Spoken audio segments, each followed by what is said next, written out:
ইনিংসের ১২তম ওভারের প্রথম ডেলিভারি করেছেন বাংলাদেশের পেসার হাসান মাহমুদ। হাসানের ফুল লেংথের ডেলিভারিটিতে ব্যাট ছোঁয়াতে পারেননি পাকিস্তানি ব্যাটার ইয়াসির খান, কিন্তু বলের পজিশন না বুঝেই নন স্ট্রাইকের থেকে বেরিয়ে পড়েন নাফি। তাকে না করছিল ইয়াসির। দুই পাকিস্তানি ব্যাটারের এই ভুল বোঝাবুঝি বুঝতে পেরে উইকেটের পিছন থেকে দৌড়ে এসে কাজী নুরুল হাসান সোহান বলটি সংগ্রহ করে থ্রো করেছেন নন স্ট্রাইক এন্ডে হাসানের কাছে।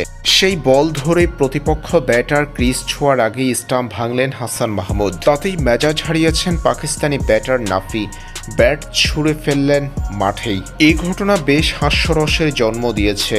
দুই পাকিস্তানি ব্যাটারের এমন হাস্যকর ভুলের সুযোগ নিয়ে উইকেট আদায় করে নিয়েছে বাংলাদেশের অধিনায়ক কাজী নুরুল হাসান সোহান। ম্যাচের ১২তম ওভারের প্রথম বলেই এমন দৃশ্য দেখা গেল মাঠে, যেখানে স্পষ্ট ফুটে উঠেছে পাকিস্তানি ব্যাটারদের ভুল বোঝাবুঝি আর বাংলাদেশি দুই ফিল্ডারের দারুণ বিচক্ষণ ফিল্ডিং।